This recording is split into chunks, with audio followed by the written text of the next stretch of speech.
গাড়ির এসিতে তো কার্বন কম্পাউন্ড নেই। বাড়ির ভেতরে গিয়ে দেখা যাক, চল।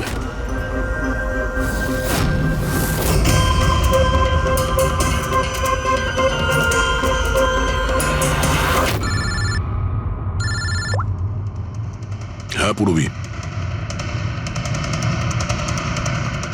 মেহেকের বাড়িতে কোনো কেমিক্যাল পাওয়া যায়নি?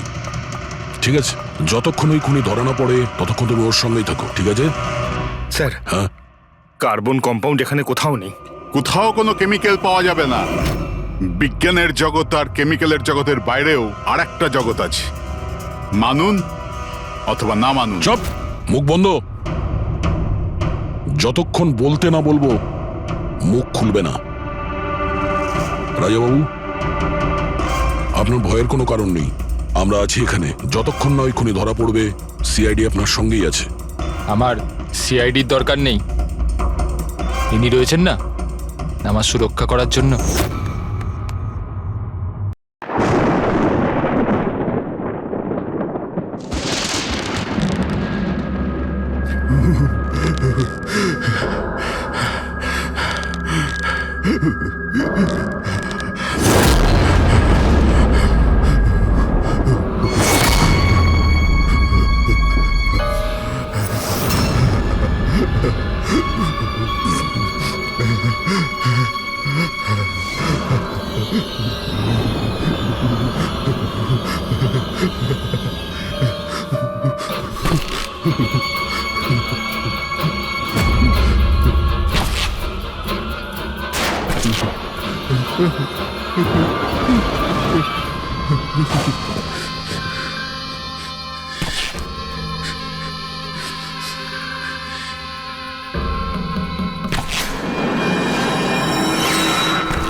সিআইডিকে ফোন করি।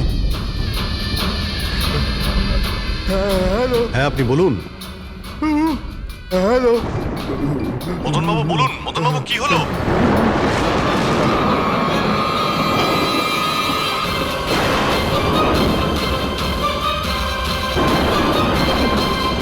না না,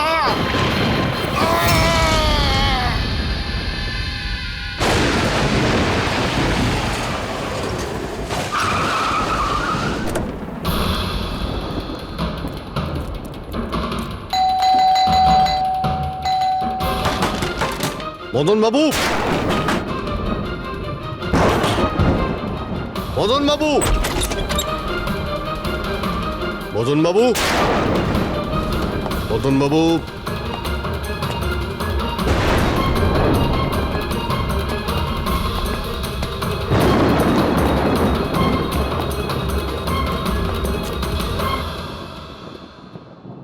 দয়া,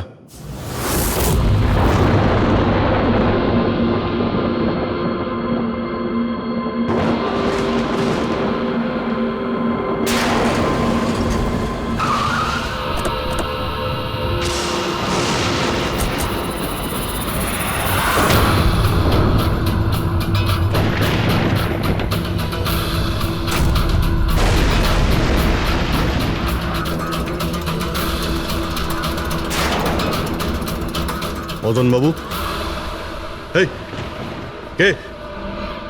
এই কে এখানে?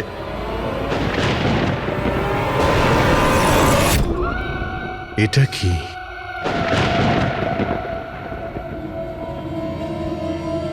পুতুল?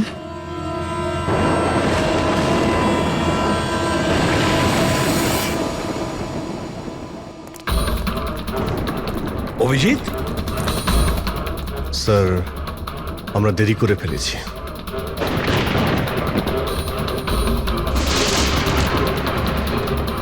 মাই গড,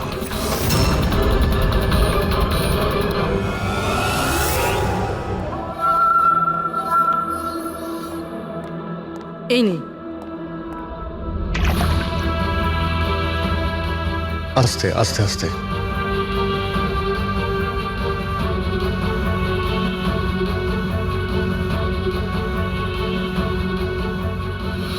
মদন বাবু, আপনি ঠিক আছেন তো? কেন, কি হয়েছে আপনার? কেউ আছে যে আমাকে প্রাণে মারতে চায়? কে? ও আবার আশেপাশেই আছে, আমাকে কখনো একলা ছাড়ে না। হয়তো এখনো আমাকে দেখছে, শুনছে। দেখুন মদন বাবু, একদম চিন্তা করবেন না, আপনার কিচ্ছু হবে না, আমরা আছি না? মদন বাবু, আপনি কার কথা বলছেন? কে কে আপনাকে বিরক্ত করছে? পুতুল, কাঠের পুতুল। কাঠের পুতুল? না মানে ওটা ওরকম নয়, যারা কথা বলতে পারে না, অন্যের ইশারায় নাচে। এই কাঠপুতুলগুলো কথা বলি, কথা বলতে পারে, নিজেরা চলে চলে ফিরে বেড়ায়।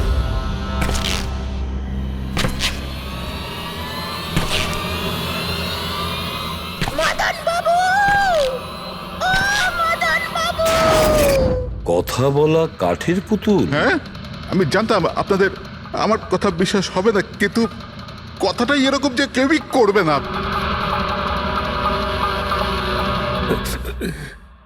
স্যার, আপনি এরকম কোনো পুতুলের ব্যাপারে শুনেছেন কখনো? না। জানেন কিছুদিন আগে আমার সাথে কি হয়েছিল? ওই দিন আমার জন্মদিন ছিল, ঘরের বেল বাজলো, তো আমি ভাবলাম যে আমার বন্ধুরা আমার সঙ্গে দেখা করতে এসেছে।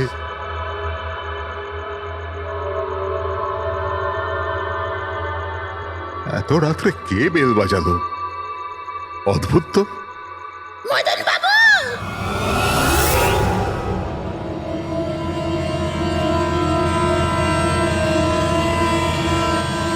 কে? দেখতে পাচ্ছেন না? আমি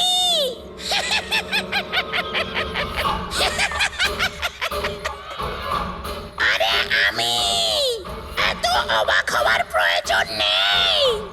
জানেন কি এখানে আমি কেন এসেছি? কেন?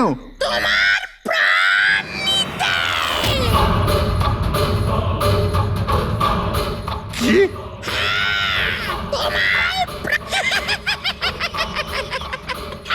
রবি, কবিতা, তাড়াতাড়ি এদিকে আসো। কি হয়েছে দাদা? কে? এ এ পুতুলটা এটা বলছে যে এ আমার প্রাণ নিয়ে নেবে। কি? হ্যাঁ দাদা, এটা একটা নির্জীব পুতুল, হ্যাঁ, ওটাই তো। তো এটা আপনার প্রাণ কি করে নেবে? দাদা, তুমি আমাদের সাথে মজা করছো? হ্যাঁ, না, তোমরা কি বলছো? রবি, আমি এরকম অদ্ভুত মজা কেন করব, তাও আজকের দিনে? আরে আমি নিজে শুনেছি যে ও বলল যে ও মেরে ফেলবে এক আমাকে। মিনিট, আমি দেখছি। কি? আস্তে আস্তে রবি। শান্ত হন।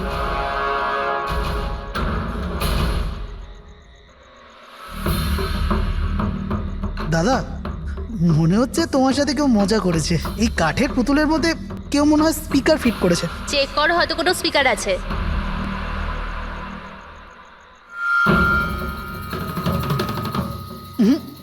না, এখানে তো কিছু নেই। এখন কোথায় ওই পুতুলটা? কি করে থাকবে? আমি ওই সময় ওকে একদম ভেঙে চুরে জ্বালিয়ে দিয়েছি, শেষ করে দিয়েছি। হুমকি দিচ্ছিল আমাকে, ওকে আমি কিভাবে এমনি ছেড়ে দিতাম? আপনি কি সত্যিই দেখেছিলেন? হ্যাঁ, আমি মদনবাবু, এটা হতে পারে যে আপনি কোনো স্বপ্ন টপ্ন দেখেছিলেন? না, আমি দেখেছিলাম ও একলা। আমি আর একবার নয়, এরকম আমার সাথে বেশ কিছুদিন পর। আমার মনে হয় মদন বাবুকে মারার সব থেকে ভালো উপায় এই যে ওনার বুকে ছুরি ঢুকিয়ে দিয়ে। এতে তো পুরো মেঝে রক্তে খারাপ হয়ে যাবে। সবচেয়ে বেস্ট উপায় হলো মদনবাবুকে বিষ দেওয়া হোক। একটা কাজ করা যাক, কেননা ওনার গলায় টিপে দেওয়া যাক। তো আপনি বলে দিন মদনবাবু, আপনি কিভাবে আপনার মৃত্যু হওয়া পছন্দ করেন? মদন বাবু, কোথায় যাচ্ছেন?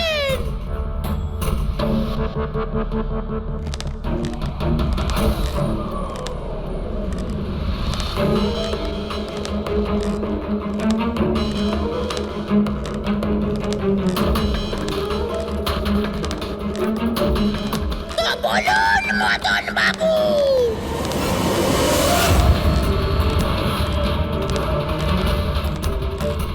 কিভাবে আপনি মরতে চান? বলুন মদন বাবু।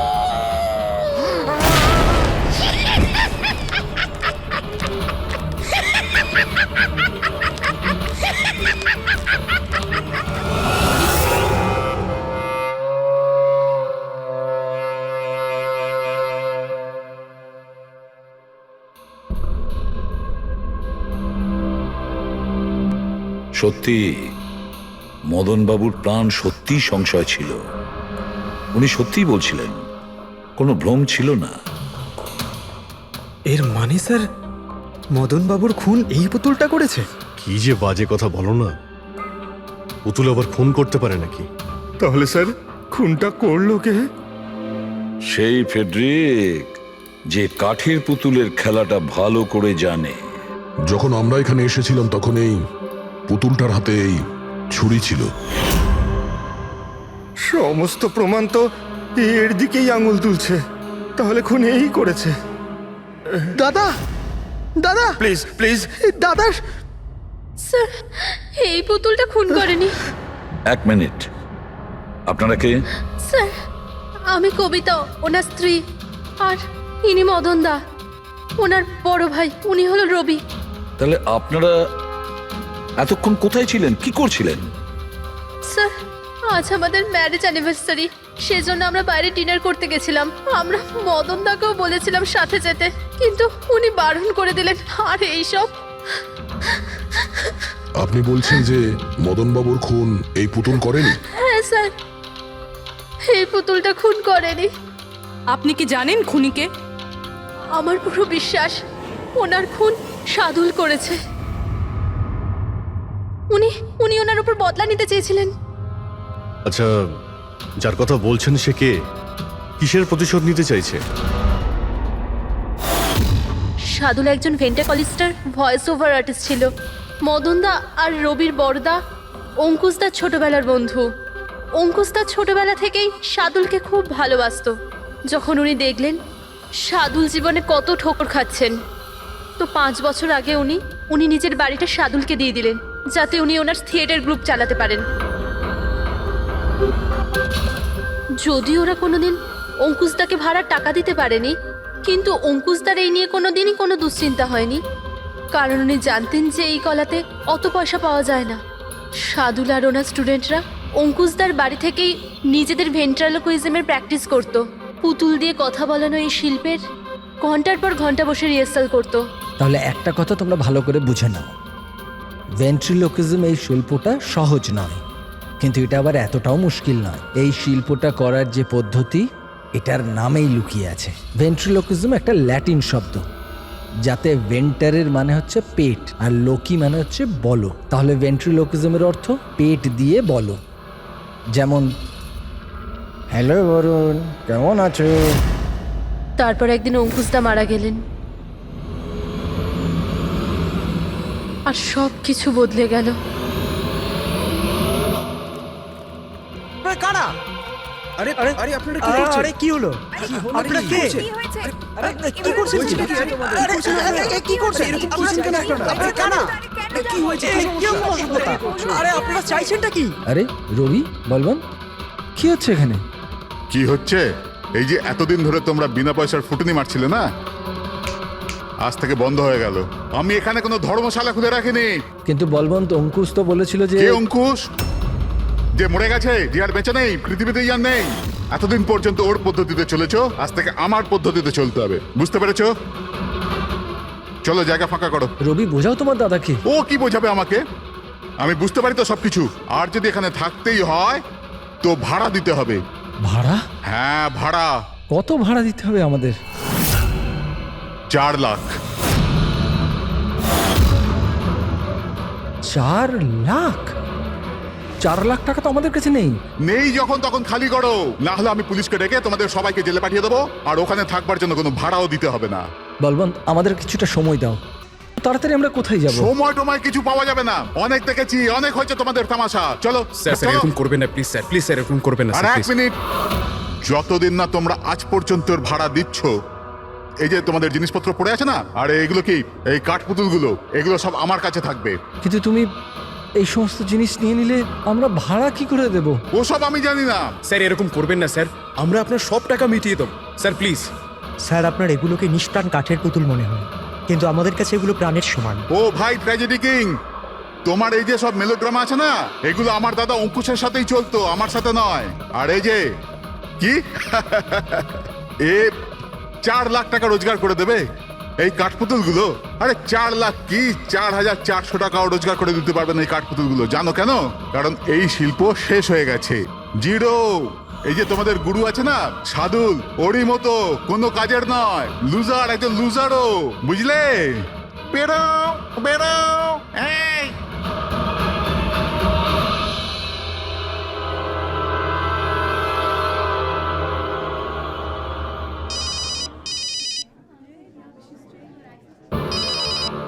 এও না, কে দাদা? আবার কে? সাদুল বারবার আমাকে এভাবে ফোন করে হুমকি দিচ্ছে। আমি দেখছি। হ্যালো আমি আসছি তোকে মারতে, এবার তোর জীবন কিছুদিনের অতিথি মাত্র। হ্যালো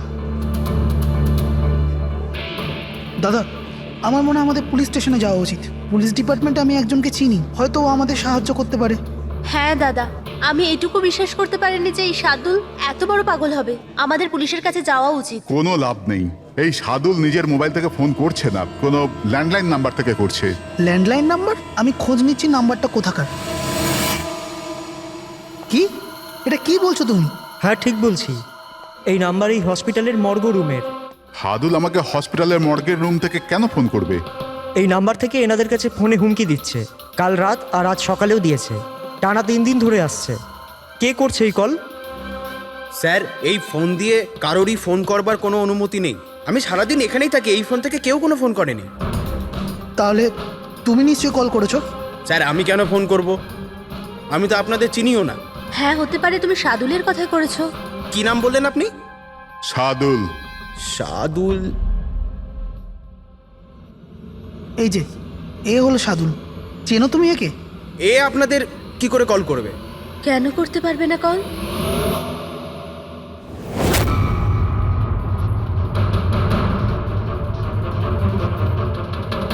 এ কিভাবে হয়ে গেল? সাদুল 3 দিন আগে ইনি মারা গেছেন, তাহলে ইনি ফোন কি করে করবেন?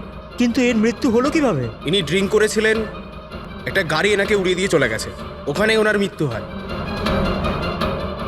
যদি ও এখানে মরে পড়ে আছে তো আমাকে হুমকি দিয়ে ফোন কে করছে?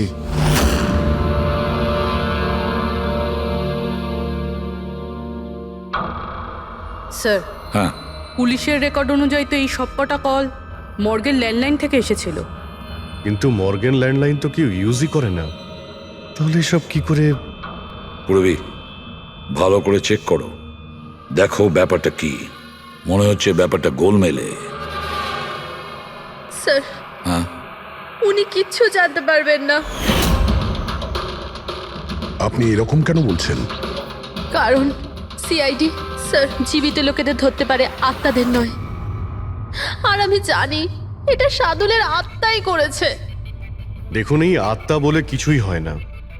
আর আপনি একজন এডুকেটেড পার্সন হয়ে এইসব বলছেন? আপনিও তো পড়াশুনো জানা, আপনি বলুন না, একটা লাশ মর্গ থেকে ফোন কি করে করতে পারে? কি করে ওই মদনদার সাথে ওই পুতুলটা কথা বলতে পারে? স্যার, আপনাদের এটা নর্মাল মনে হচ্ছে? আপনারাও এমন কিছু ফিল করেছেন যেটা মদনবাবু করেছিলেন? হ্যাঁ স্যার। না, বাঁচাও, আমি তোমাদের ছাড়বো না। তোমরা খুব বিরক্ত করছো আমাকে। তোমাদের সবাইকে মেরে ফেলবো আমি, ছাড়বো না। দাদা, সরে যাও। না, দাদা কি হলো? এদিকে আসবে না। আরে কিন্তু দাদা, এটা কি করছো তুমি? দাদা কি? কাঠপুতুল আছে এখানে, সরে থাকো। কাঠের পুতুল? আমাকে মারতে এসেছে, আমি বলেছিলাম না। দাদা 1 মিনিট দাদা, এটা কি করছো তুমি? রবি, এই এই আওয়াজটা ওপর থেকে আসছে। কিন্তু উপরে তো কিছুই নেই, পুরো তো স্টোর রুম আছে আর একটা বন্ধ ঘর আছে। Store room? হ্যাঁ, ওই স্টোর রুমের মধ্যেই তো আমি সমস্ত কাঠপুতুলগুলো একটা বড় বাক্সের মধ্যে তালা লাগিয়ে বন্ধ করে রেখেছি। কাঠের পুতুল? ওগুলো সব বাইরে চলে এসছে কিভাবে? কি?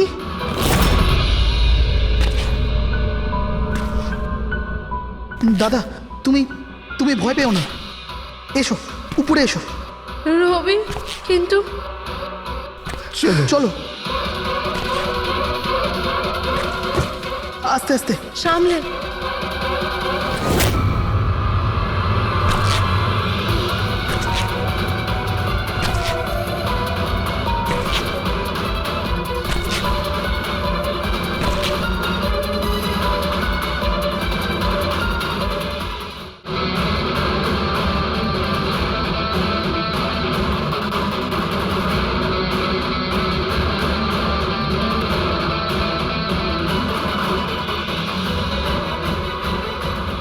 মদন বাবু, দাদা, আওয়াজ এই ঘর থেকে আসছে। হ্যাঁ, এসো।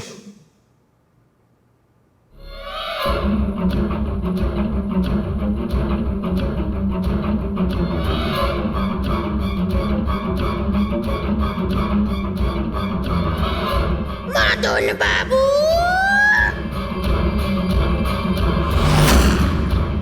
মদন বাবু, কেমন লাগলো আমার সাথে দেখা করে? ভাবলাম মারবার আগে একবার দেখা তো করে নি। আমি বুঝেছিলাম না, কথা বলে। স্যার, মদন দাদা সব পুতুলগুলোকে বাক্সে বন্দি করে রেখেছিল, কিন্তু কি করে জানি না এই পুতুলগুলো কোথা কোথা থেকে বেরিয়ে আসছিল। আমরা ওই বাক্সটাও দেখতে চাই, ওই রুমটাও যেখানে ওই তোমরা কাঠের পুতুলটা দেখেছিলে, সেটা কোথায়? স্যার, দুটো ঘরই উপরে স্যার। চলো দেখাও। আসুন স্যার।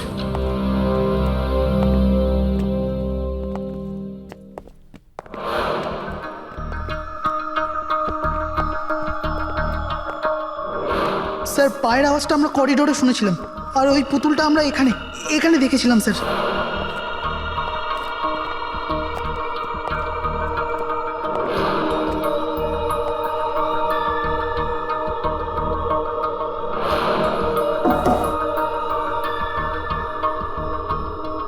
আচ্ছা, এটা বলুন যে এই রুমটা এত ফাঁকা কেন? স্যার, আমি ভেবেছিলাম কি এখানে ট্রেডমিল আর বাইসাইকেল রাখবো, একটু এক্সারসাইজ করব, কিন্তু সময় পাইনি।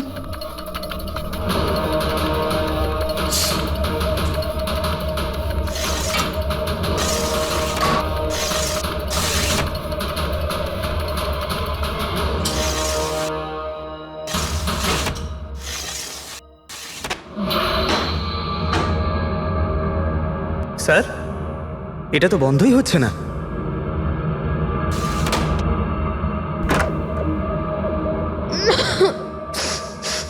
আসুন স্যার। স্যার, এই ওই পেটিগুলো যেখানে পুতুলগুলো বন্ধ করা আছে। একটু লাইটটা অন করবেন? হ্যাঁ।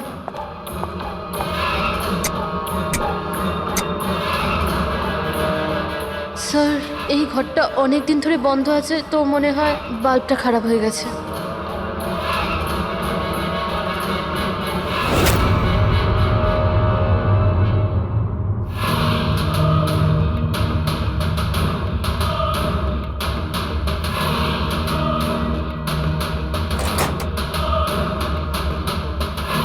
স্যার প্রত্যেকটা বক্সে তালা লাগানো আছে।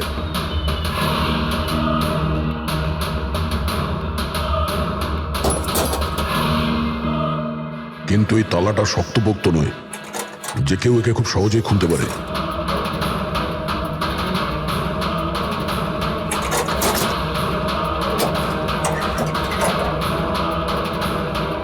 এতগুলো পুতুল,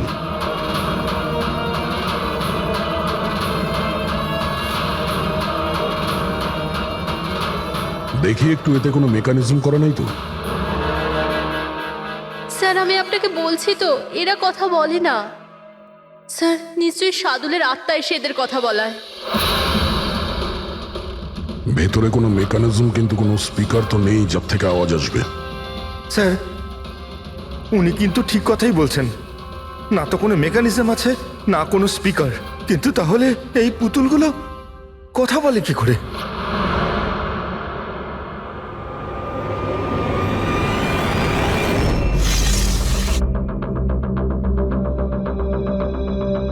লকটা কি খারাপ? লোকটা খারাপ স্যার। এখান থেকে তো সহজেই কেউ ভিতরে ঢুকতে পারে, সিঁড়িও রয়েছে আর পাইপও রয়েছে, যে কেউ সহজেই ঢুকতে পারে।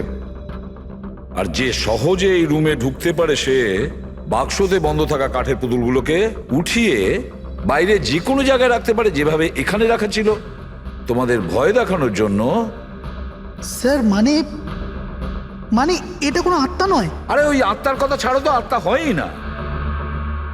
এটা সেই হতে পারে এই বাড়ির প্রত্যেকটা কোণা সে চেনে, প্রত্যেকটা কোণা। আর তাছাড়াও কাঠের পুতুলের ব্যাপারেও খুব ভালো মতো জানে।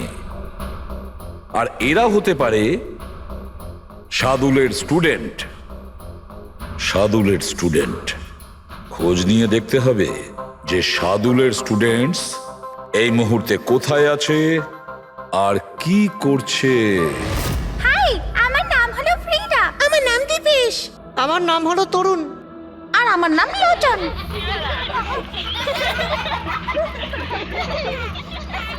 আজ আমি তোমাদের একটা দারুণ গল্প শোনাতে চলেছি। না, সবসময় কেন তুমি শোনাবে গল্প? আরে তুই তো আপত্তি কিসের? হ্যাঁ হ্যাঁ ফ্রিডা, তোমার সবসময় ভালো রোল প্রয়োজন পড়ে। হ্যাঁ দীপেশ, তুমি একদম ঠিক বলেছো। পরিশ্রম আমরা করি আর ফেমাস তুমি হয়ে যাও। তোমার পুতুলও তো সেই কথাই বলছে। স্যার বুঝতে পারছি না স্যার, এটা এই পুতুলগুলো কথা বলছে কি করে? আরে পঙ্কজ, এটা একটা আর্ট, ভয়েস চেঞ্জ করার আর্ট। এটাকে বলে ভেন্ট্রিকুলিজম। একদম কথা তো এরাই বলছে, কিন্তু মনে হয় যেন এই আওয়াজ পুতুলের মুখ থেকে বেরোচ্ছে। কিন্তু স্যার এরা কোথায় কথা বলছে আপনি দেখুন না, এদের তো ঠোঁটটা পর্যন্ত বন্ধ। দেখো আমি বলছি আমি বেস্ট। এটাই তো শিল্প পঙ্কজ, মুখ না খুলে এত পরিষ্কার কথা বলা। আওয়াজ এখানে এই পেট থেকে বেরোয়। ওই আত্মাও এদের মতো শিল্পীরই তৈরি করা। ওই পুতুলগুলো এই আর্টের দ্বারাই মদনবাবুর সঙ্গে কথা বলে, আর ওই নিউজ রিডারও। কিন্তু স্যার এরা তো পুতুলগুলোকে হাত দিয়ে নাড়াচ্ছে স্যার। হ্যাঁ এরকমই তো হয় পাপেট শোয়ে। কিন্তু মদন বাবু ওই পুতুলটা দেখেছিল স্যার, ওটাতে কেউ হাত দিয়ে নাড়াচ্ছিল না আর না কথা বলছিল এভাবে। হ্যাঁ ঠিক আছে, হতে পারে কোনো মেকানিজম ফিট করেছিল ওই পুতুলে, যেটা কোনো রিমোট কন্ট্রোল দিয়ে অপারেট করা হতো। স্যার কিন্তু রবি বলছিল যে ওর ভেতর কিচ্ছু নেই, কিচ্ছু নেই।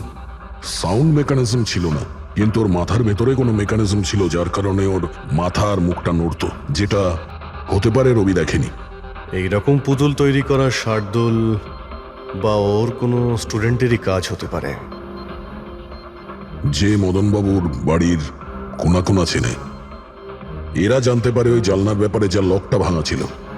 বাড়িতে ঢুকে প্রত্যেক জায়গায় পুতুল বসানো আর ওদের দিয়ে কথা বলা তো এদের বাঁ হাতের কাজ। কিন্তু স্যার মর্গ থেকে এরা কল কি করে করলো? স্যার হ্যাঁ স্যার স্যার জানতে পেরে গেছি যে মর্গ রুমের ফোনগুলো কিভাবে আসছে। কিভাবে? স্যার এর জন্য স্কুফিং সফটওয়্যার ব্যবহার করা হয়েছে। স্কুফিং সফটওয়্যার?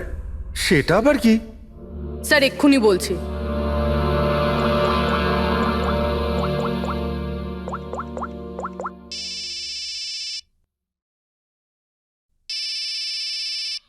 কি যন্ত্রণা! আমার ওয়াইফকে এখনই ফোন করতে হলো? হ্যাঁ স্যার, আমি কারেন্টের বিলটা দিতে না আবার ভুলে গেছি। মনে হয় লাইনটা কেটে দিয়ে গেছে। আমাকে বকবে বলেই ফোনটা করেছে। ফোনটা তোলা ঠিক হবে? ধরো, যাও তাড়াতাড়ি কথা বলে নাও। হ্যালো, হ্যাঁ, আমি বাড়ি ফেরার সময় কারেন্টের বিলটা দিয়ে বাড়ি যাবো। রেডি স্যার,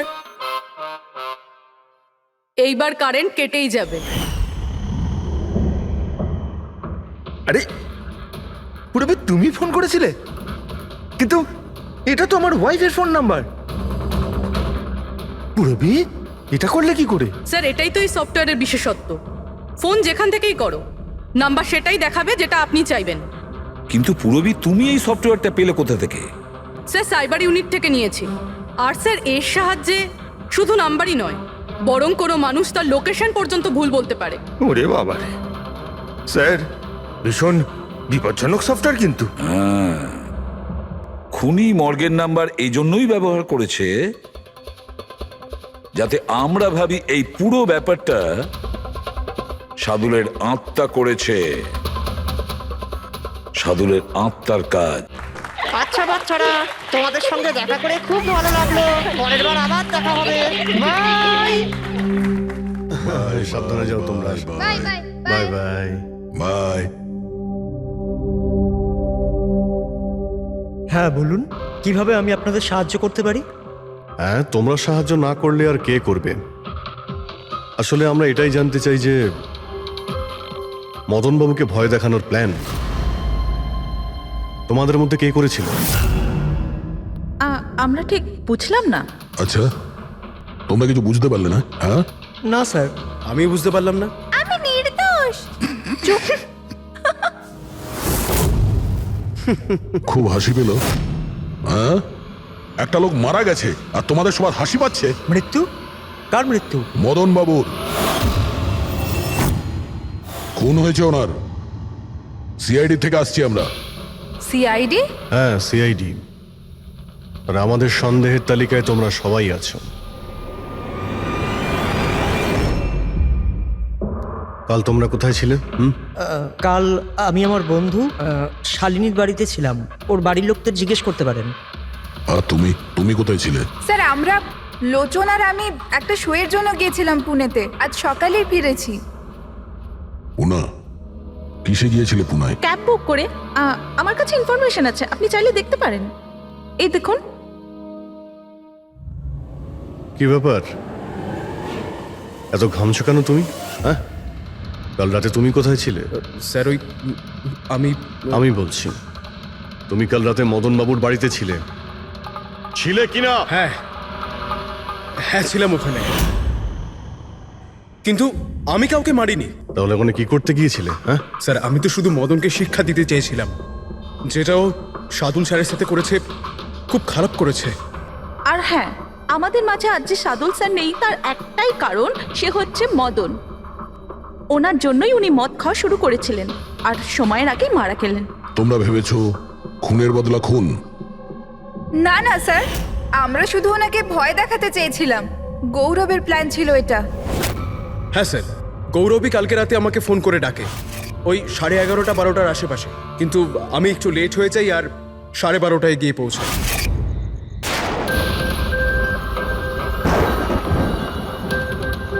আজ তো এমনিতেই অনেক লেট হয়ে গেছি, মেরেই ফেলবে গৌরব আমাকে। চলে গেছে হয়তো ভিতরে, এবার ওকে ইশারা কি করে করবো?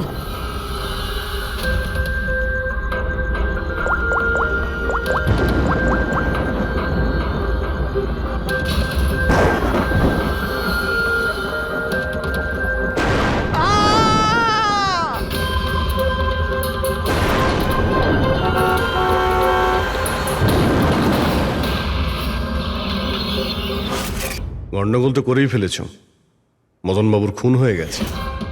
স্যার, আমার এই খুনের সাথে কোনো রকম সম্পর্ক নেই। আর গৌরবের? স্যার, এটা তো গৌরবই বলতে পারবে, তাই না? ঠিক আছে, গৌরবকে ডাকো। কোথায় ও? গৌরব তো এখন গোয়াতে আছে। গোয়া? গোয়াতে কেন? স্যার, এটা জানি না।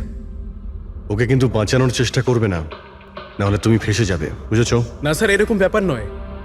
কালকে রাতে যখন ওকে আমি ফোন করি তখন ওর ফোন বন্ধ ছিল। আজকে সকালে মেসেজ আসে আমার কাছে। মেসেজ দেখা তো। স্যার, কাল রাত্রে যেটা হয়েছিল সেটা হওয়ার কথা নয়। আমি গোয়া পৌঁছে গেছি কিছুদিন গা ঢাকা দেওয়ার জন্য। কিন্তু এ গোয়াতে কখন পৌঁছলো আর কিভাবে? যখন আমরা ক্রাইম সিনে পৌঁছেছিলাম তখন তো ও ওখানে ছিল না। হ্যাঁ, যদি আমরা এটাও ভেবে নিই যে যখন আমরা ওখানে পৌঁছলাম তার ঠিক আগেও ওখান থেকে বেরিয়ে গেছে, তাহলে ও গোয়া কি করে পৌঁছবে? খুন হয়েছিল রাত 1টার সময় আর তারপরে আমরা ওখানে পৌঁছেছি। ফ্লাইট নেই গোয়া যাওয়ার জন্য। স্যার হতে পারে ফ্লাইটে না গিয়ে বাসে বা গাড়ি করে গেছে হয়তো। না পঙ্কজ, ড্রাইভ করে গোয়া পৌঁছতে মিনিমাম 12 ঘন্টা লাগে, আর এই মেসেজটা এসছে সকাল 9টার সময়। মানে গোয়া পৌঁছানোর আগেই ও মেসেজ করে দিয়েছে যে ও গোয়া পৌঁছে গেছে। পঙ্কজ, খোঁজ নিয়ে দেখো যে গৌরবের ফোনের লাস্ট লোকেশন কোথায় দেখাচ্ছে। তুমি গৌরবের নাম্বারটা দাও। আচ্ছা ঠিক আছে, থ্যাংক ইউ স্যার। স্যার গৌরবের শেষ লোকেশন ছিল ওই মদনবাবুর বাড়ি, আর কাল রাত 11:30টার সময় ওর মোবাইল বন্ধ হয়েছে। 11:30? Hello, thank you sir. Gaurav নামের কোনো ব্যক্তি গোয়ার কোনো ফ্লাইটেই ছিল না, না আজকে সকালে না কাল রাতে। আর তাছাড়া স্যার একে কোনো এয়ারপোর্টে সিসিটিভি ফুটেজেই দেখা যায়নি। মানে আমাদের সন্দেহ একদম ঠিক, গৌরব এখানেই আছে। তাহলে ও বা অন্য কেউ ওর ফোন থেকে এই মেসেজটা পাঠিয়েছে যে ও গোয়া চলে গেছে। কিন্তু স্যার কেউ এরকমটা করবে কেন? সেটা তো আমি জানি না ফ্রেডি, কিন্তু একটা কথা আমি বুঝতে পারছি না, গৌরব তো চাইলেই যে কোনো সময় মদনবাবুকে মারতে পারতো। এসব নাটক করার কি প্রয়োজন ছিল? আর ওরা 4 জন এই কাঠপুতুলের খেলাটাই বা কেন খেলছিল? আর ও যদি মদনবাবুকে মেরেই থাকে তাহলে ওর 4 জন বন্ধুকে কেনই বা বললো না? সন্দেহটা আমার এইখানেই। এর একটাই কারণ বস, হতে পারে গৌরবকে তাড়াহুড়োতে মদনবাবুকে মারতে হচ্ছে যখন ও ধরা পড়ে যায়, আর না হলে খুনি গৌরব না অন্য কেউ। স্যার খুনি যদি অন্য কেউ হবে তাহলে এই গৌরব কোথায়? হতে পারে খুনি গৌরবকে মেরে গায়েব করে দিয়েছে, আর আমাদের সামনে এমন প্রমাণ ফেলে দিয়েছে যে আমাদের মনে হয় যে ও পালিয়ে বেড়াচ্ছে, গোয়াতে আছে ও। এই লোকটা ভাঙা রয়েছে। এই জানলা দিয়ে গৌরব আর ওর বন্ধুরা ভিতরে আসতো আর মদনবাবুকে ভয় দেখাতো। আর এই গৌরব কাল রাতে এখানে এসেছিল, তারপর থেকেই গায়েব হয়ে গেছে। তাহলে হতে পারে ওর সঙ্গে যা হয়েছে এখানেই হয়েছে। কিন্তু ওর সাথে যদি এখানে কিছু হয়ে থাকে তাহলে কিছু না কিছু তো ট্রেসেস পাওয়া উচিত। তাহলে একবার টেস্ট করে দেখা যাক। রবি, স্যার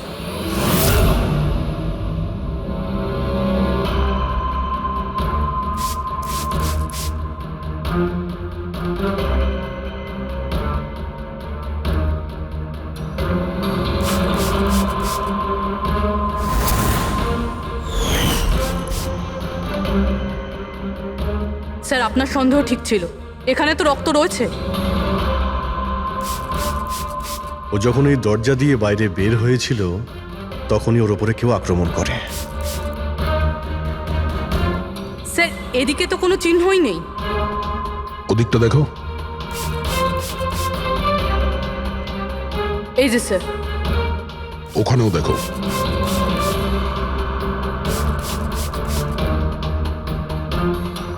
ও, তার মানে হামলা করার পর গৌরবকে টেনে হিচড়ে স্টোর রুমের কাছে নিয়ে আসা হয়েছে।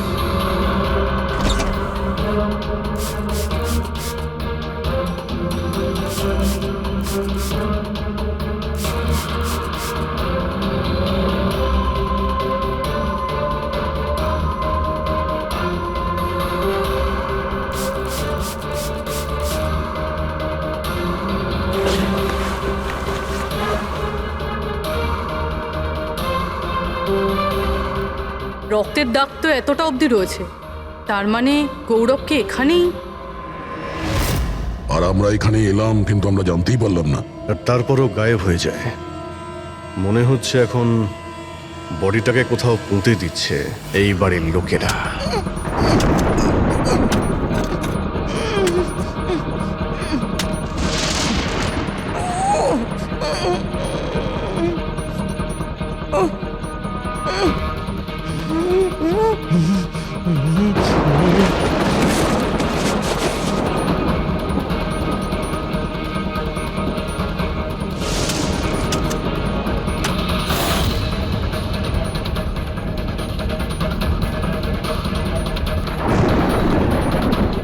সিআইডি?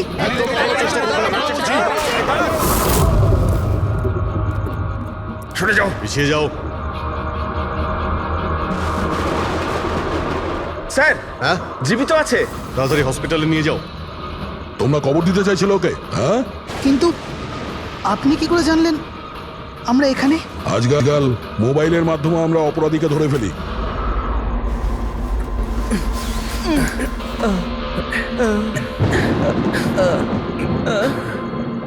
চলো, তাড়াতাড়ি নিয়ে যাও ওকে। চলে এসো।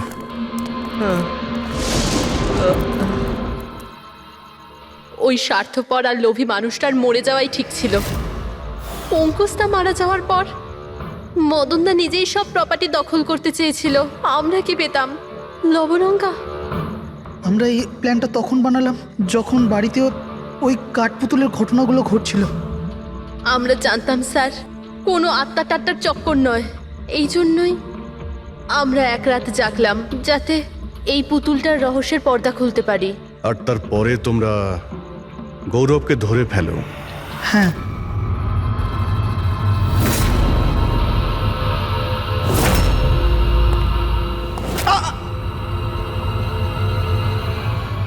গৌরবের থেকে সব সত্যিটা জানার পর আমরা ভাবলাম যে ওর ওই কাঠপুতুলের খেলার সুযোগ নিয়ে আমরা মদন দাদাকে মারতে পারি। আর সেই কারণে গৌরবের ওপর হামলা করে ওকে বাক্সে ঢুকিয়ে দিয়েছো, আর তারপর মদনবাবুকে খুন করে আমাদের বোকা বানাতে চেষ্টা করেছো। আর এটা দেখাতে চেয়েছিলে যে খুন পুতুল করেছে। হ্যাঁ, আমরা জানতাম যে সিআইডি কখনোই আত্মাদের গল্প আর পুতুলদের খেলার উপর বিশ্বাস করবে না।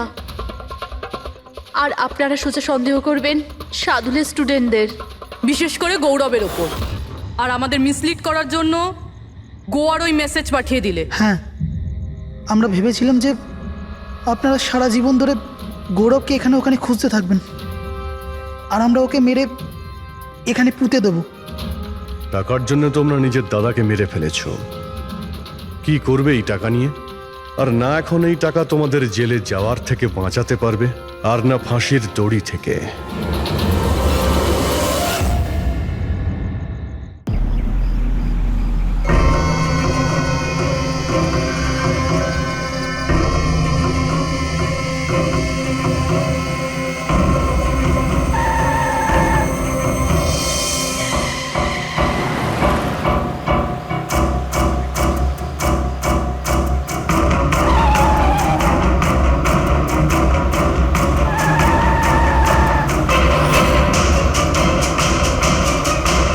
চলন্ত গাড়িতে ঘুমানো ভালো কথা নয়।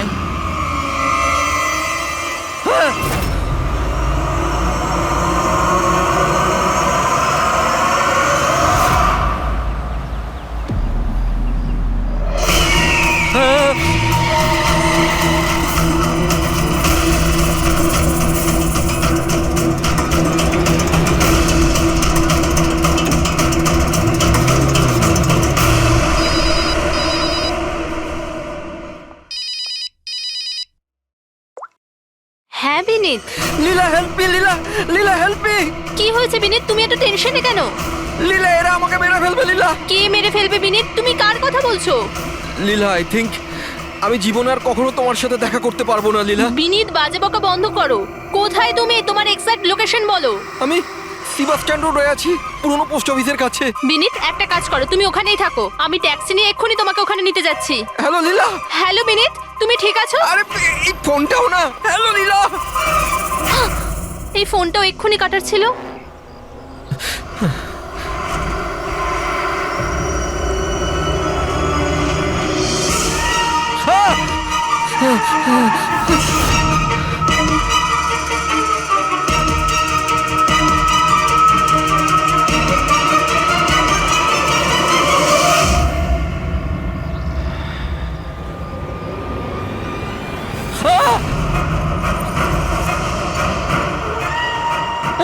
হে ভগবান, প্লিজ হেল্প মি। আমাকে আমার বাড়িতে ঠিক মতো পৌঁছে দাও প্লিজ।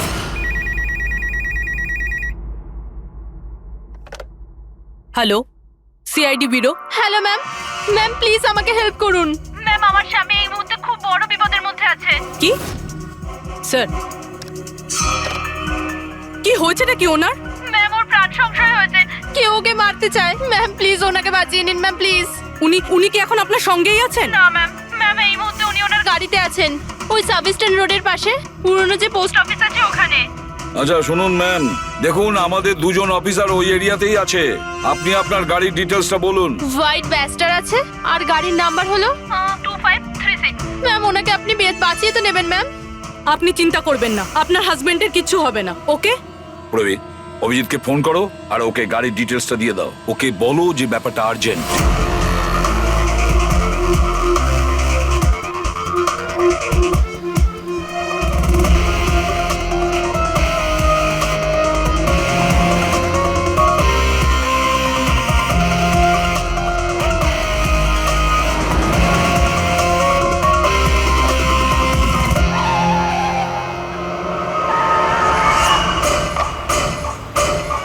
হ্যাঁ হ্যাঁ, এই নাম্বারটাই।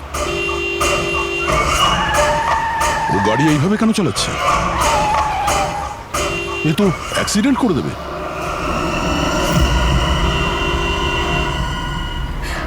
আমাকে ক্ষমা করে দাও, আমাকে ক্ষমা করে দাও, আমি মরতে চাই না, আমাকে ক্ষমা করে দাও। কার সঙ্গে এই কথা বলছে? গাড়িতে তো কেউই নেই। আরে বিনীত, কার সঙ্গে কথা বলছো? গাড়িতে তো কেউ নেই। হয়ে গেছে তোমরা তোমরা দেখতে পাচ্ছ না এতগুলো লোক আমাকে ডাকছে? করছে কি? আমাকে ক্ষমা করে দাও, আমি মরতে চাই পাগল না। হয়ে গেছে মনে হচ্ছে। বিনীত, বিনীত, বিনীত, তোমার অ্যাক্সিডেন্ট হয়ে যাবে, গাড়িটা থামাও বলছি।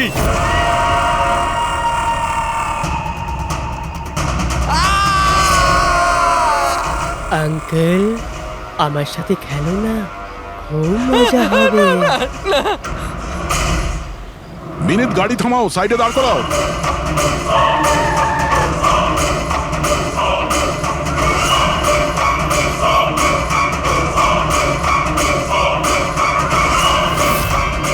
দাঁড়িয়ে যাও। বিনীত, বিনীত,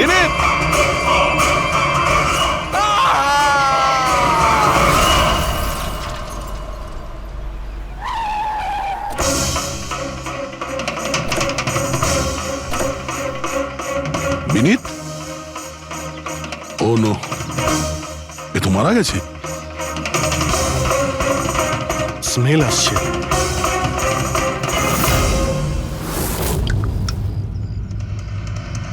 মদ।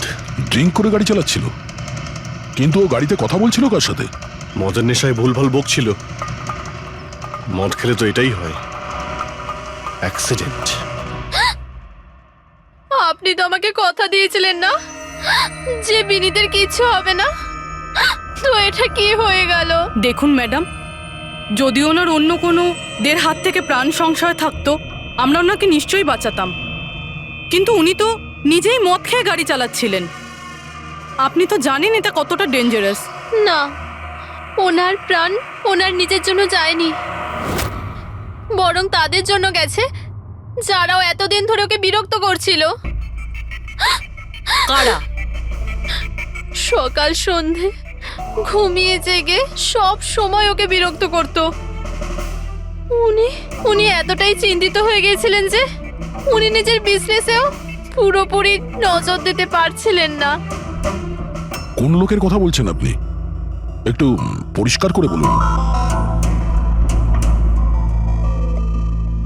ম্যাম, বিনীতের মৃত্যু আমাদের সামনে হয়েছে, আর ওই সময় ও ছাড়া গাড়িতে কেউ ছিল না। তাহলে ওর মৃত্যুর দোষ আপনি অন্য কারোর ঘাড়ে চাপাচ্ছেন কেন? কারণ ওনার খুন হয়েছে, মার্ডার, এটা মার্ডার। মার্ডার হয়েছে? আপনি কি জানেন কারা করেছে এটা? আত্মারা। হতে পারে আপনারা ওই আত্মাটাকে দেখতে পাননি, কিন্তু বিনীত ওদের পরিষ্কারভাবে দেখতে পেত। সিআইডিরা আত্মাটাত্মায় বিশ্বাস করে না। আপনিও মানতেন স্যার, যদি আপনি 2 সপ্তাহ আগের ঘটনাটা দেখে থাকতেন। লীলা ওঠো, ওঠো লীলা, লীলা ওঠো। বিনীত, বিনীত,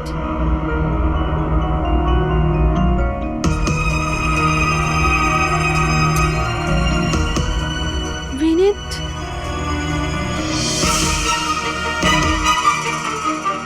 বিনীত, কি হয়েছে বিনীত? ওই দেখো আলমারির উপরে। কি আছে ওখানে বিনীত? লীলা, আলমারির উপরে কেউ আমাকে দেখছে, আমাকে শুতে দিচ্ছে না। বিনীত, ওখানে কিচ্ছু নেই, কিচ্ছু নেই। তুমি না নিশ্চয়ই কোনো খারাপ স্বপ্ন দেখেছো। চলো শোবে চলো। আমি কোনো স্বপ্ন দেখিনি, ওই দেখো এখনো দেখছে আমাকে। তুমি কেন দেখতে পাচ্ছ না? বিনীত, ওখানে কিচ্ছু নেই। তোমার শরীর ঠিক নেই বিনীত, চলো তুমি এসে শুয়ে পড়ো। চলো, কিচ্ছু নেই বিনীত। তুমি না খারাপ স্বপ্ন দেখেছো, তার জন্য এরকম হচ্ছে। সরি সরি, আমাকে ক্ষমা করে দাও প্লিজ। এক মিনিট, আর এই বিনীত কি কারণে ক্ষমা চাইছিল? এটা তো আমিও জানি না স্যার। বিনীত কাজ কি করতো? স্যার ওনার কোম্পানি হসপিটালে মেডিকেল ইকুইপমেন্ট সাপ্লাই করতো। আপনি শিওর যে ওই বিনীতকে খুন আত্মাই করেছে? স্যার আমার আগে তো এটা মনে হয়নি, কারণ না তো আমি কোনোদিন কোনো আত্মা দেখেছি আর না কোনোদিন কোনো আওয়াজ শুনেছি। কিন্তু পরে পরে আমার বিনীতের কথাই বিশ্বাস হতে লাগলো, সেও সত্যি কথা বলছে।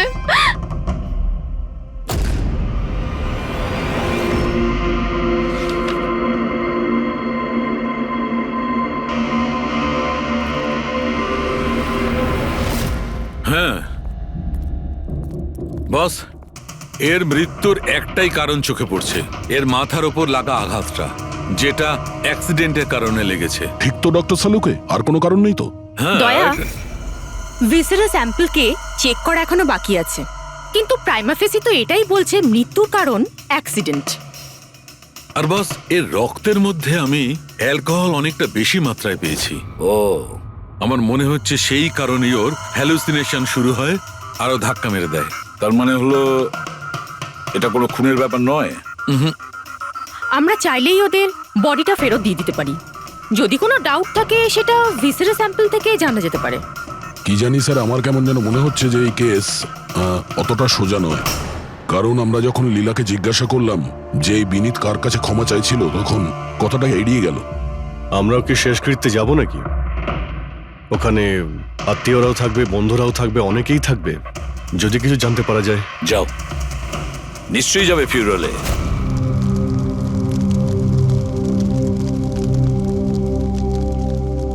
ঠিকই হয়েছে, মরে গেছে। খারাপ লোকেদের সাথে এটাই হওয়া উচিত। তুমি একদম ঠিক বলেছো, এই ধরনের লোকের এরকমই মৃত্যু হওয়া উচিত। ব্যাস, আর ওই দিনটার অপেক্ষা করছি যেদিন ওই দুজনেরও চিতা জ্বলতে দেখব। ওই দিন আমি তোমাদের দুজনকে অনেক বড় পার্টি দেব।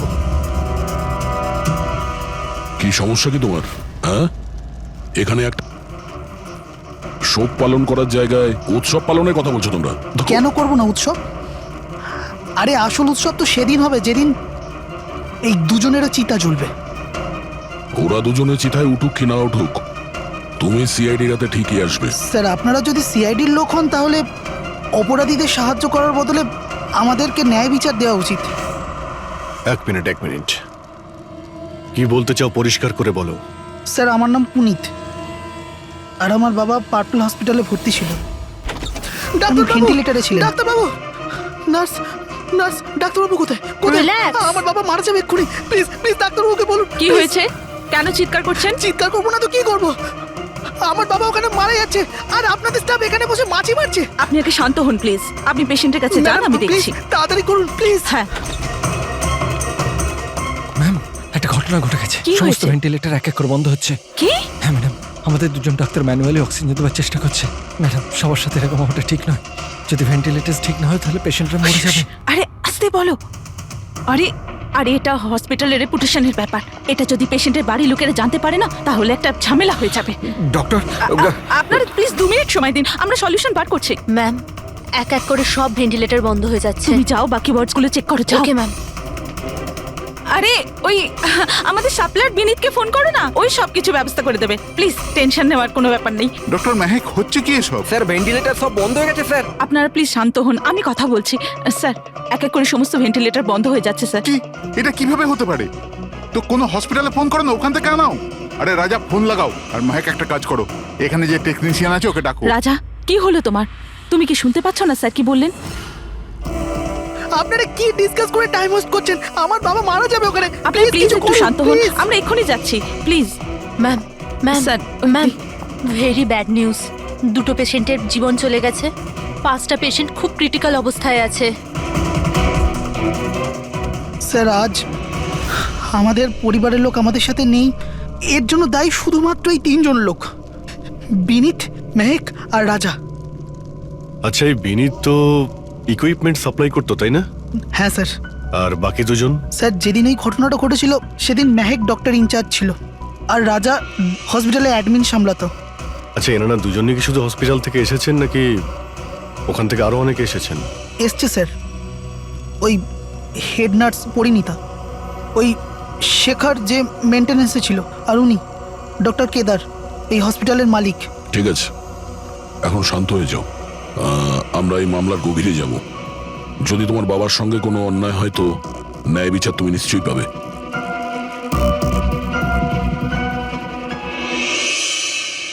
এখন বুঝতে পারছি বিনীত ক্ষমা চাইছিল কেন। আমাকে ক্ষমা করে দাও, আমি মরতে চাই না, আমাকে ক্ষমা করে দাও। আর এটাও বুঝতে পারছি যে বিনীতের মৃত্যুতে সবাই এত খুশি কেন। তার মানে বিনীতের মৃত্যুর কারণ যে কেউ হতে পারে। আর বিনীতের পরে খুনির পরের শিকার এদের দুজনের মধ্যে কেউ হতে পারে।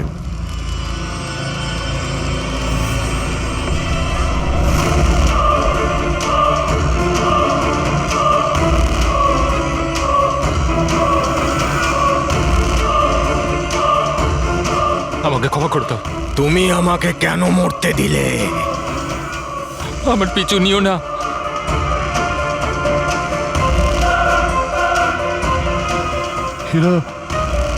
এরা কথা কার সঙ্গে বলছে? আমার পিছু নিও না। আরে সেই কাল্পনিক লোকগুলোর সঙ্গে যার সঙ্গে বিনীত কথা বলছিল। চাইলে তুমি আমাকে বাঁচাতে পারতে, কেন মরতে দিলে আমাকে? এবার তুমিও মরার জন্য তৈরি হয়ে যাও। আর এই মহিলারও একই কেস মনে হচ্ছে। ছাড়, ছাড় আমায়, ছাড় আমায়, আগুনের দিকে টানিস না। আমার কোনো দোষ নেই এতে। ছাড়, ছাড়, ছাড়, ছাড় আমায়, ছাড় আমায়, ছাড়, ছাড়, টানিস না আমায় আগুনের দিকে, ছাড়। আরে কি করছো নাকি? কি করছো? এদিকে এসো। আরে তুমি কি করছিলে? হ্যাঁ, আমি একটু ডিস্টার্ব আছি, এতে আপনারা কি করবেন? আমার ডিস্টারবেন্সের সাথে আমায় নিজেকেই লড়তে হবে। তুমি এদিকে এসো, একটু দূরে দাঁড়াও, ওই দিকটায় যাও। তাহলে অনেক লোক আছে যারা বিনীতের মৃত্যু সংবাদ শুনে আনন্দিত। হ্যাঁ হ্যাঁ স্যার। আর এখন ওরা মেহেকার রাজার মৃত্যুর খবর শুনতে চাইছে। রাজা আর মাহাকের ব্যবহারটাও খুব একটা নর্মাল লাগছিল না স্যার, অনেকটা ভয়ে ভয়ে ছিল স্যার, বিনীতের মতো। স্যার, ভিসারের স্যাম্পলের রিপোর্ট চলে এসেছে। গুড। কোনো গন্ডগোল আছে? হ্যাঁ, একজন সাধারণ মানুষের রক্ত যতটা লাল হয়, বিনীতের রক্ত তার থেকে অনেক বেশি লাল ছিল। ও, এখন বুঝতে পারছি যে বিনীত কেন আত্মা দেখতে পেত। কেন স্যার? পুরবী, মানুষের রক্ত যখন সাধারণের থেকে অনেক বেশি লাল হয়, তার মানে এইটা দাঁড়ায় যে ওই মানুষটি অনেক বেশি দীর্ঘ সময় ধরে কার্বন কম্পাউন্ডের সংস্পর্শে ছিল। আর এই কার্বন কম্পাউন্ডের কারণেই ওর হ্যালুসিনেশন হতো ভীষণ ভাবে। তার মানে কেউ জেনে শুনে বিনীতকে ওই কার্বন কম্পাউন্ডের সংস্পর্শে এনেছিল, যার ফলে বিনীতের মানসিক অবস্থা খারাপ হয়ে গেল আর ওর মৃত্যুর কারণও হয়ে গেল। স্যার, খুনি এই কার্বন কম্পাউন্ড পেল কোথায়? এই আমাদের আশেপাশেই সব জায়গায় কার্বন কম্পাউন্ড ছড়িয়ে আছে। মডার্ন জীবনে আমরা যতগুলো মেশিনারি ব্যবহার করছি, ওই সবগুলো, প্রায় সবগুলো কার্বন কম্পাউন্ড ছড়ায়। হ্যাঁ, যে কেউ মেশিনের উপর এরকম কারুকার্য করে এটা করতেই পারে। তার মানে বিনীত গাড়িতে বসার আগে এরকম কোনো কেমিক্যালের সংস্পর্শে এসেছিল, যার জন্য ওর এইসব হ্যালুসিনেশন এইসব হচ্ছিল। স্যার ঠিক কথা বস। গাড়িটার এক্সস্ট সিস্টেমটা চেক করতে হবে। গন্ডগোলটা ওখানেই হয়েছে।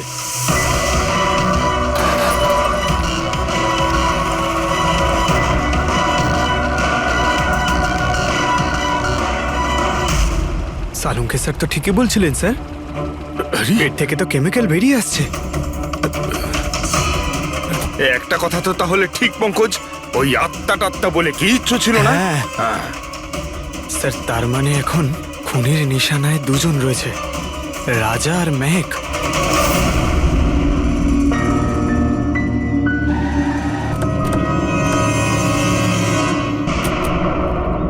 শ্মশানে রাজার ব্যবহারটা খুব একটা ঠিক ছিল না। এখনো ওর মানসিক অবস্থা ঠিক নয়। আরে স্যার, দরজা তো খোলা। আচ্ছা, খুনি রাজার কাছে পৌঁছে যায়নি তো? এসব কি হচ্ছে? ক্যান্ডেলস।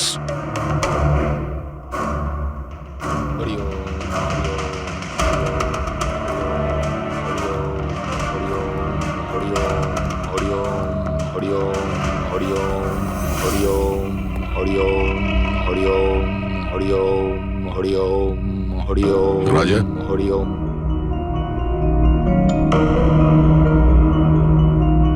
এখন ঠিক আছো? কারা আপনারা? সিআইডি। বেনিতে শেষকৃত্যে দেখা হয়েছিল আমাদের। তুমি আগুনে ঝাঁপাতে যাচ্ছিলে, আমরা তোমাকে আটকেছিলাম, মনে আছে? ঝাঁপ দিতে যাচ্ছিলে, আমরা তোমাকে। এবার আপনাদের আমাকে আটকানোর বা বাঁচানোর কোনো দরকার নেই। যতক্ষণ বিনীতের খুনি ধরা না পড়বে, তোমারও প্রাণের সংশয় আছে। আচ্ছা, একদম ঠিকঠাক বলো, ওই 12 জন রোগীর মৃত্যু কি তোমার গাফিলতিতে হয়েছিল? খবরদার বলছি, আমার ওপরে এরকম নোংরা আর মিথ্যা অপবাদ দেবেন না। আমি নির্দোষ, আমার জন্য কেউ মরেনি। শান্ত হও, শান্ত হও। রাজাকে অনেক কষ্টে শান্ত করেছি, ওকে ডাকাবেন না।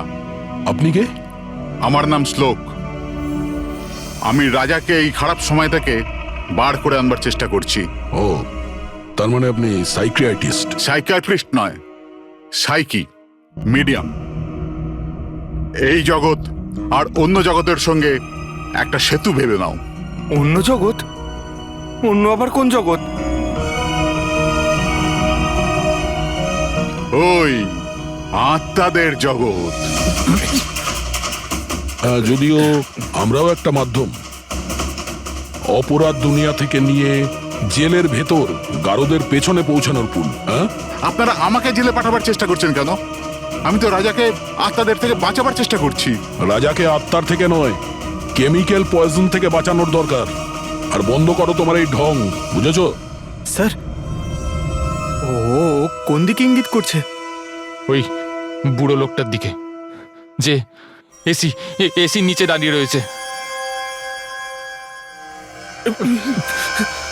ও কার কথা বলছে? আমি তো কাউকে দেখতে পাচ্ছি না। আমিও দেখতে পাচ্ছি না। মানুন বা না মানুন, এই ঘরের মধ্যে কোনো শক্তিশালী আত্মা আছে যে রাজার ক্ষতি করতে চাইছে। এক্ষুনি জেনে যাবেন।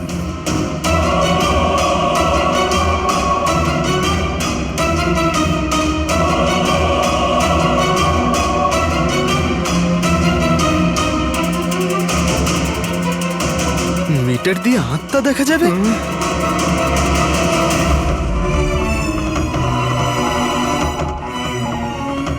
দেখলেন? ওই আত্মাটা এসির পাশেই আছে। আমার ইএমএফ মেশিন মিথ্যে বলবে না।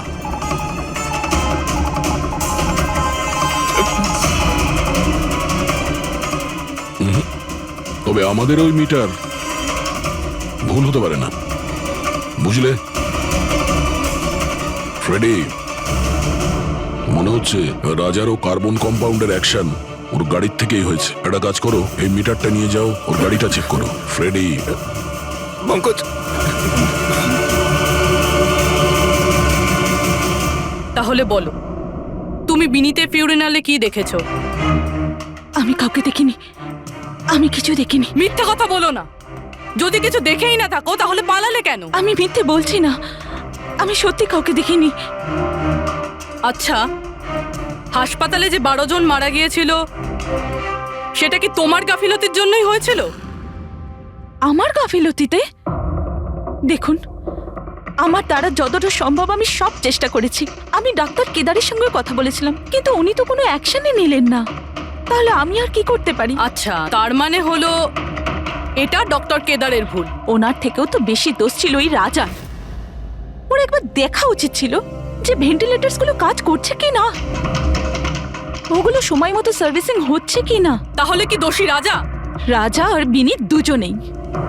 বিনীতেরও ভেন্টিলেটর সাপ্লাই করার আগে দেখে নেওয়া উচিত ছিল যে ওগুলো ঠিকঠাক কাজ করছে কি না। কতগুলো জীবন নির্ভর করছিল ওই ভেন্টিলেটরসগুলোর উপরে। মনে হচ্ছে রাজা আর বিনীতের জন্য তোমার মনে অনেক রাগ আছে। বিনীতের মৃত্যুতে নিশ্চয়ই খুশি হয়েছ তুমি। এটা কি বলছেন আপনি? একদমই না। আমি একজন ডক্টর আর আমার কাজ হলো একজন পেশেন্টের জীবন বাঁচানো। কারণ মৃত্যুতে আমি কি করে খুশি হব?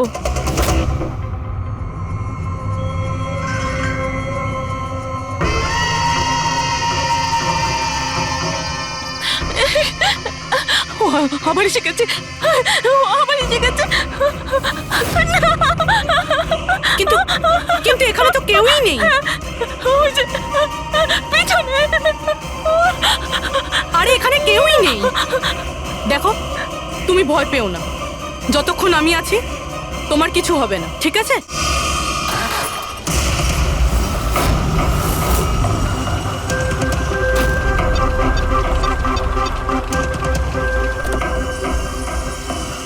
গাড়ির এসিতে তো কার্বন কম্পাউন্ড নেই। বাড়ির ভেতরে গিয়ে দেখা যাক, চল।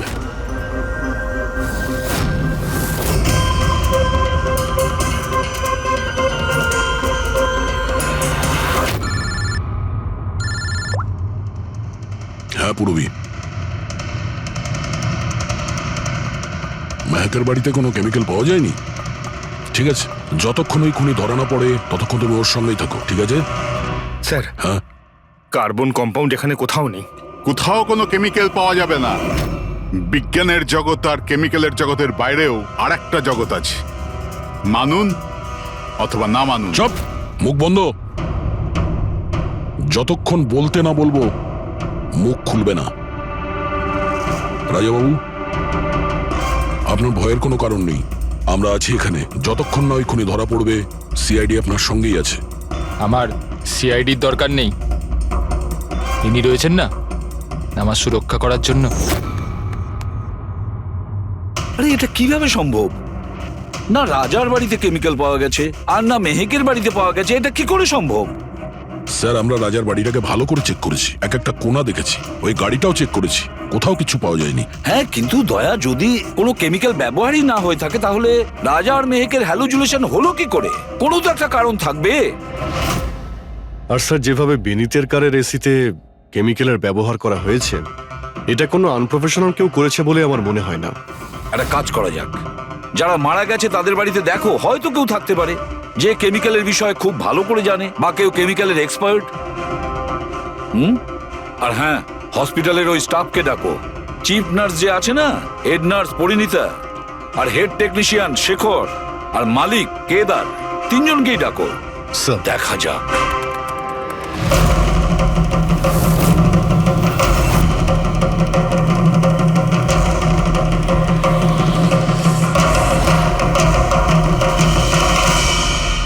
তোমার নাম শেখর, তাই তো? Yes sir. হসপিটালের হেড মেকানিক, মেইন টেকনিশিয়ান।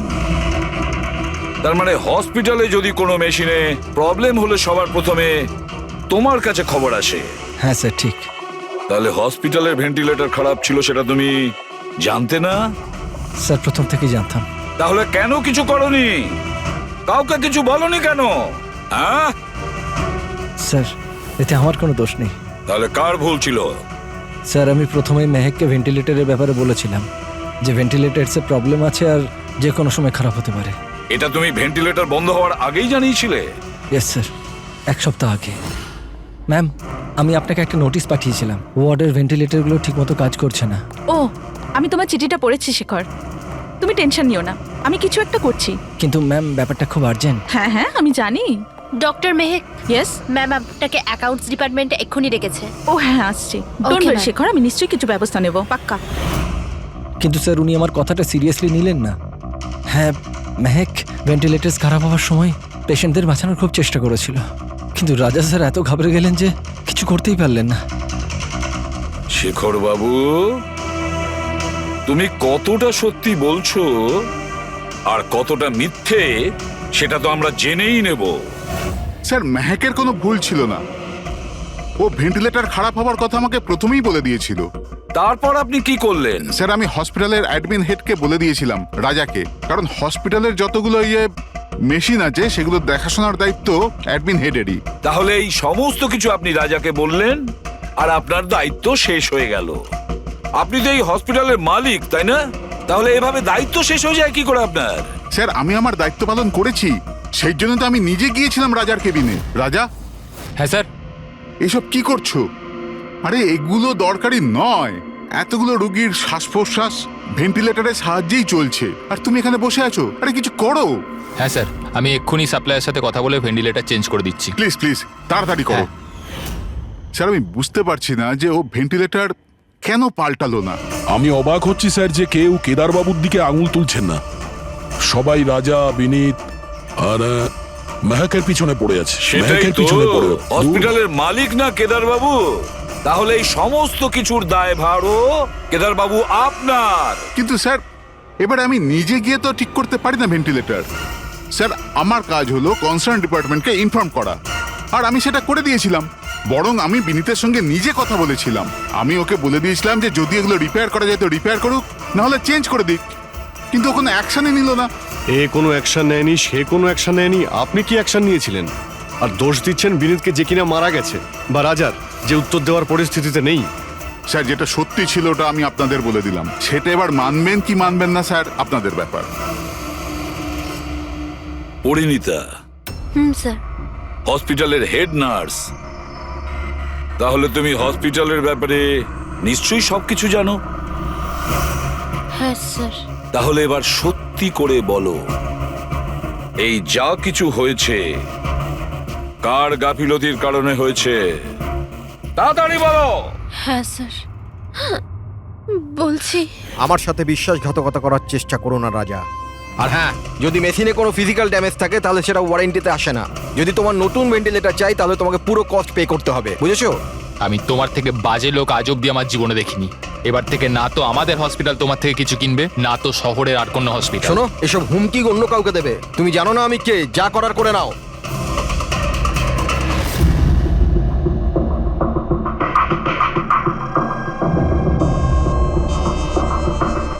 এই যা কিছুই হয়েছে এই রাজা আর বিনীতের ঝগড়ার কারণেই হয়েছে। দুজনের ঝগড়াতে স্যার এতগুলো লোকের প্রাণ চলে গেল। তবে নতুন ভেন্টিলেটরের ব্যবস্থা রাজার করা উচিত ছিল। স্যার এই রোগীদের পরিবারের মধ্যে 3 জন এমন আছে যারা কেমিক্যাল ইঞ্জিনিয়ারিং করেছে। আচ্ছা 3 জন? তাহলে ওদের ঠিকুজি কুষ্টি বের করো, দেখি কি আছে।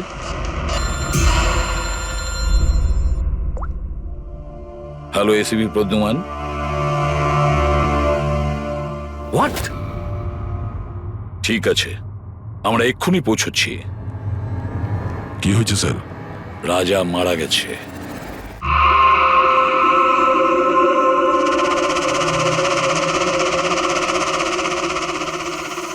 দয়া, এর মৃত্যু তো মাথায় চোট লাগার কারণেই হয়েছে।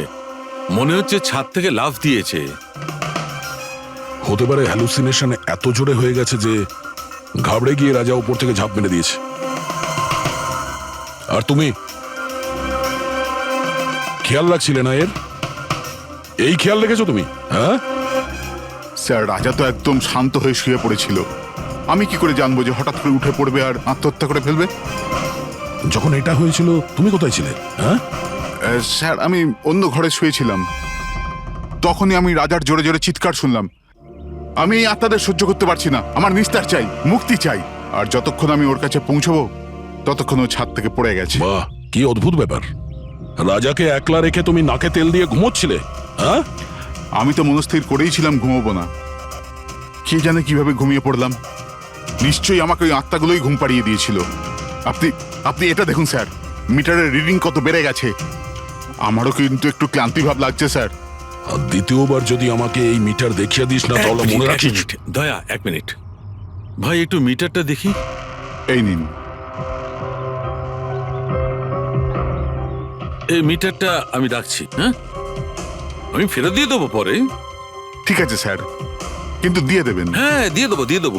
বরং এখন তুমি বাড়ি গিয়ে একটু আরাম করো। ক্লান্ত হয়ে গেছো, একটু দুর্বলও লাগছে। হ্যাঁ হ্যাঁ স্যার। ঠিক মতো ঘুমও হয়নি, যাও যাও আরাম করো।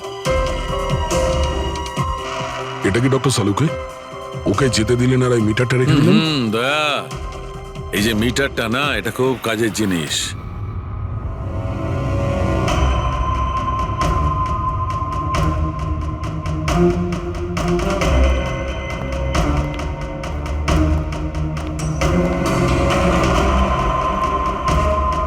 এই ঘরটা চেক করছি। হ্যাঁ ডক্টর, নেই। ওপরে যাওয়া যাক।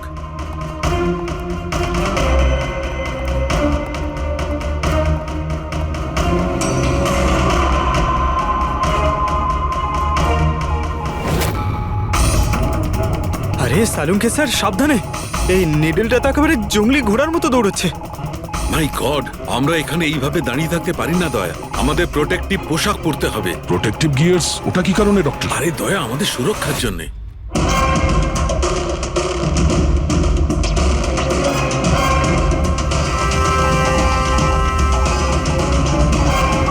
এই দেখো, সবচেয়ে বেশি মিটার রিডিং এখানেই পাওয়া যাচ্ছে, এই এসিটার নিচে।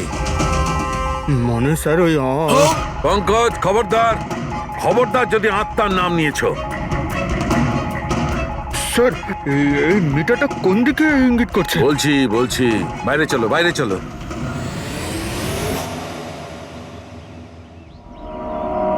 দেখেছো দয়া, এটা হচ্ছে ইএমএফ, ইলেকট্রোম্যাগনেটিক ফিল্ড ডিটেক্ট করে এটা। ইলেকট্রোম্যাগনেটিক ফিল্ডস, এগুলো তো আজকাল সব ইলেকট্রিক অ্যাপ্লায়েন্সের মধ্যে হয় ডক্টর। টিভি, ফ্রিজ, একদম ঠিক দয়া, কিন্তু ওই অ্যাপ্লায়েন্স গুলোর ইএমএফ হিডেন থাকে, লুকোনো থাকে, যাতে মানুষের উপর খারাপ প্রভাব না পড়ে। কি খারাপ প্রভাব? এইটার কারণে লোকেদের নশিয়া হতে পারে, ঘুম না হতে পারে, মন খারাপ হতে পারে। আর যদি অনেকক্ষণে সংস্পর্শে থাকে, তাহলে হ্যালুসিনেশন হওয়াটা কোনো বড় কথা নয়। ও, তার মানে রাজার এই হ্যালুসিনেশন কোনো কেমিক্যালের জন্য হয়নি, নিজের ঘরের ইলেকট্রনিক জিনিসপত্রের জন্যই হয়েছে, কারণ ওগুলোর ইএমএফ ঢাকা ছিল না। একদম। তার মানে কেউ জেনে বুঝে এগুলোকে গন্ডগোল করে দিয়েছে।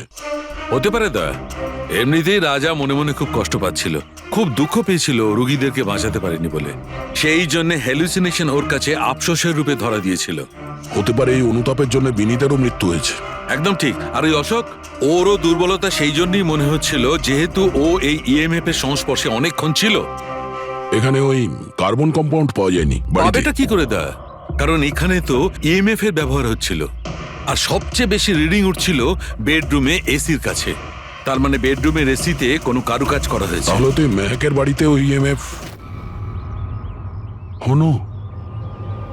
আমার তাড়াতাড়ি পুরবীকে ইনফর্ম করতে হবে।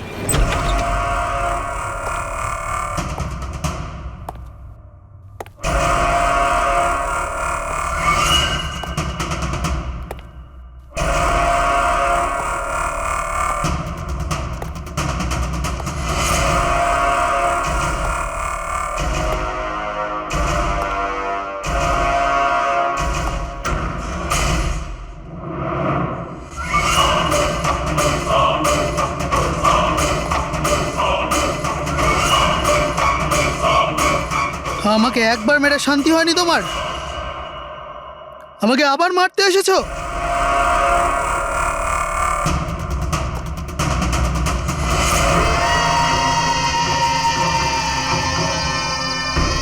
তুমি? আমি তোমাকে সেলফ ডিফেন্সে মেরেছিলাম, আর তাছাড়া তুমি একজন অপরাধী। অপরাধীদের কি পরিবার থাকে না?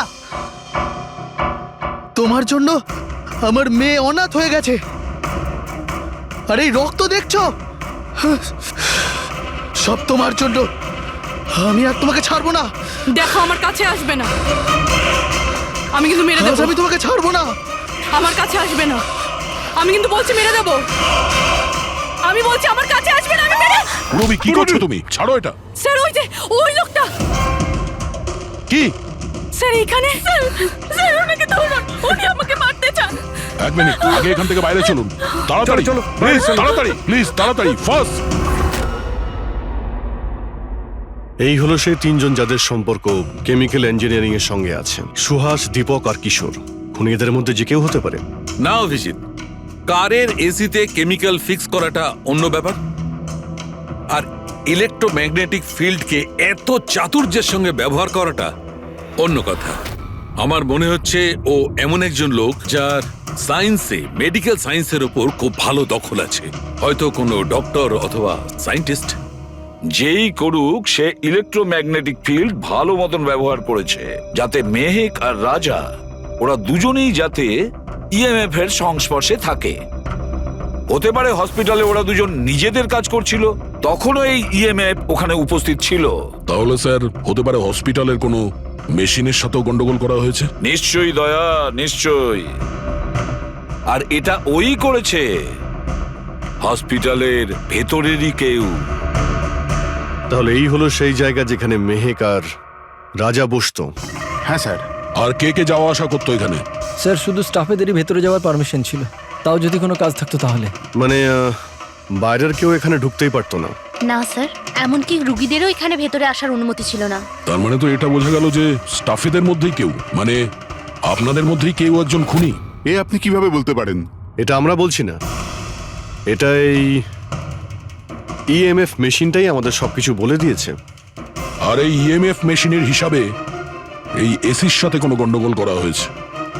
তার মানে রাজা আর মেহেককে মারার চেষ্টা করা হয়েছিল, কিন্তু বেচারা রাজা মারা গেছে। এসির সাথে গন্ডগোল?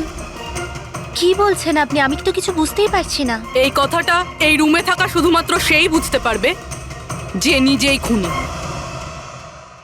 আর ও আজ এখানে প্রোটেক্টিভ গিয়ার পরে এসছে, যাতে ইলেকট্রোম্যাগনেটিক ফ্রিকোয়েন্সিতে তার কোনো ক্ষতি না হয়, তাই তো? কি সে?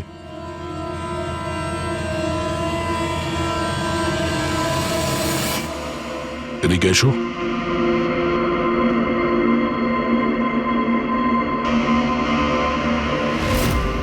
ফ্যাশন সেন্স তো তোমার খুব ভালো, শেখর। জামা কাপড়ের ভেতরে এই সুরক্ষা কবচ। দেখো, তোমার সমস্ত প্ল্যান আমরা জেনে ফেলেছি, তোমার ব্যাপারে সমস্ত খোঁজ খবর নিয়েছি। তুমি এখানকার এমন একজন টেকনিশিয়ান যে এসির সঙ্গে কোনো গন্ডগোল করতে পারে। এখন তাড়াতাড়ি বলো, কেন করেছো তুমি এসব? আমি করেছি এসব। আর কি ভুল করেছি আমি যদি মেহেক, বিনীতা, রাজার ওপর অভিযোগ লাগিয়েছি তো? এদের জন্য 12টা পেশেন্টের মৃত্যু হয়েছে, যেটা আমি দেখতে পারিনি। তারপর আমি ভাবলাম যে এদের এরকমই মৃত্যু দেবার প্রয়োজন আছে, যেভাবে 12টা পেশেন্ট মারা গেছে। সেই জন্য আমি ইএমএফ আর কার্বন কম্পাউন্ডের বিষ ব্যবহার করেছি ওদের মারার জন্য, যাতে এদেরকে এমন মৃত্যু দিতে পারি, মৃত্যু নয়, একটা ভয়ঙ্কর মৃত্যু। এটাই আমার ন্যায় বিচার। শাস্তি দেওয়ার অধিকার শুধুমাত্র আইনের আছে, অন্য কারো নয়, বুঝেছো? তুমি জানতে যে এই কেমিক্যাল ব্যবহার করলে ওদের হ্যালুসিনেশন হবে, ওই মারা যাওয়া রোগীগুলো ওরা সামনে দেখতে পাবে, যার জন্য ও পাগল হয়ে যাবে, তাই তো? কিন্তু আমি আমার লক্ষ্য পূরণ করতে পেরেছি। যেরকম মৃত্যু আমি চেয়েছিলাম দিতে, সেরকমই মৃত্যু বিনীতা, রাজাকে আমি দিয়েছি। কিন্তু দুঃখের ব্যাপার, মেহেককে আপনারা শেষ মুহূর্তে বাঁচিয়ে নিলেন। সফল তো তুমি তখন হতে যদি তুমি কোনো অপরাধ না করে ওদেরকে শাস্তি দিতে। তোমার আর ওদের মধ্যে কি পার্থক্য রইল? এখন তুমিও একজন খুনি, তবে তুমি কি শাস্তি পাবে সেটা এখন আদালত ঠিক করবে।